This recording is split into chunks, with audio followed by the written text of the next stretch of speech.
Hey there, welcome back to Mr. Medlock's Garoffice. I just want to make sure that you guys know that you need to write the notes by hand, right? Don't type them.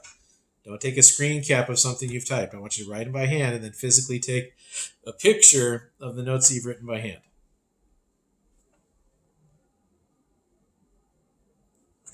We're still recording. Do you need something? Okay. I don't know who that was, but I hope they didn't need anything. So this is Virtual Interactive Notebook 1, VINB 1, Day 2, Hoover's Response. So go ahead and write Day 2, Hoover's Response at the top of your notes. And remember to pause in between, because I'm not going to. Below that, write your essential question. How did President Hoover respond to the stock market crash? So the stock market, the value of the stock market crashed on Black Tuesday, and it destroyed the economy. The economy is just people buying and selling things. So people bought and sold fewer things, which means fewer jobs. Because if you're selling fewer things, that means you need fewer workers. And if you have fewer workers, then people don't have money. And that means that they buy fewer things, which means fewer workers, fewer things, fewer workers, and all the way down.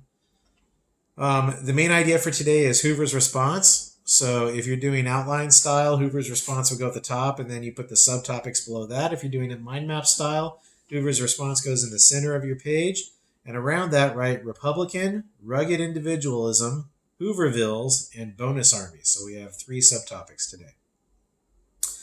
All right, so you've started with this video, and we're going to go through some things, and then you're going to click away from me when we get to the bonus army. So Republican. So he was a big business Republican. He wasn't a progressive Republican. He was a big business Republican. So he believed in limited government, no handouts. So what we would call social programs today, Hoover would call a handout. For example, free and reduced school lunch. We at school know that if students don't eat properly, they can't learn. And that's Maslow's hierarchy of needs, and that's well researched. So we want to make sure that you eat properly. So for kids who are in difficult circumstances, the public, the taxpaying public, buys you lunch, right? And me personally, this is just my personal view, I'm 100% okay with that. Tax me to feed kids, right? That doesn't mean everybody's okay with that. Someone down the street, maybe they don't have kids. They're paying to feed someone else's kids. They might have a problem with that. And again, I'm not criticizing any of you here. I'm just telling you how it is, and you can decide yourself. But Hoover would have called that a handout. So when the Depression hit, a lot of people pressured Hoover to do something like give people money. Now, in our present crisis, Donald Trump and Congress, with their CARES Act, has decided they're going to mail every adult $1,200. And I think we get $500 per child, too.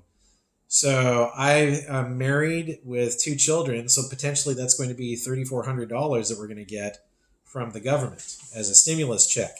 Hoover would never have done that. He would have called that a handout, right? But President Trump and Congress want to keep the economy going. They want to keep us buying and selling things. So hopefully that stimulates demand for goods.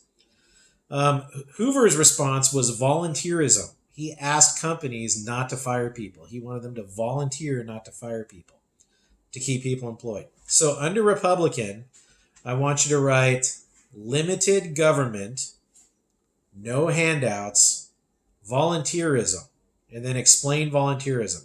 Hoover asked companies not to fire people.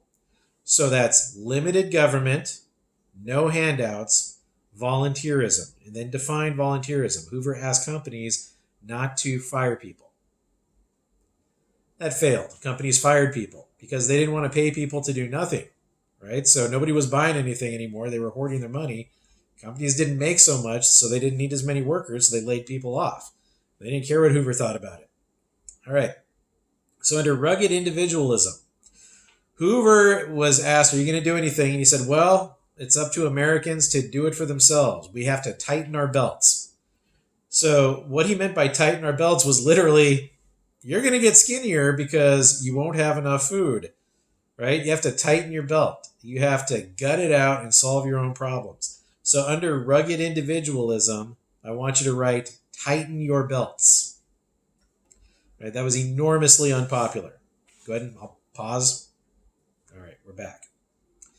So during this belt tightening, a lot of people lost their houses. I actually read recently that America has 3 million houses that nobody lives in. And at any given time, we have about, I think, 500,000 homeless people. And it's strange that we have 3 million houses and 500,000 people who don't have houses, right? But houses get foreclosed on, and then the banks own the houses, and they don't let anybody live there, obviously, because it's their property.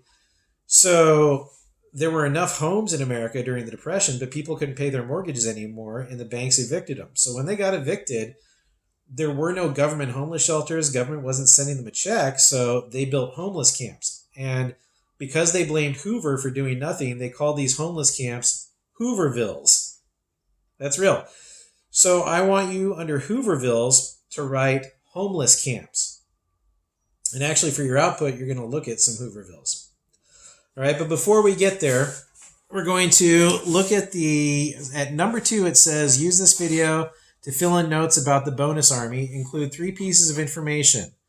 When did it happen? Why did it happen? And how did it end? When did it happen? Why did it happen? And how did it end?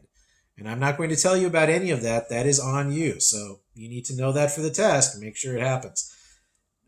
Now, if you do get something that you're not sure of, you can meet me for a Zoom meeting. You can ask me about that and we can talk through it. So that's fine. If you don't want to get on the Zoom meeting, if you think you have it, go for it. And we'll find out when you take the test. All right. So for your output, today's output is very simple. I want you to find a picture of a Hooverville on Google Images, and I want you to paste it into the output side. So you don't have to write it down on a piece of paper and take a picture of it, or you don't have to print it out and take a picture of it. Paste an image of a Hooverville directly into the output side. And that's how I'm going to get you to find pictures of Hoovervilles. All right. I will see you for day 3 tomorrow. As always, I hope you and your family are safe and healthy. Good luck to you all. Bye-bye.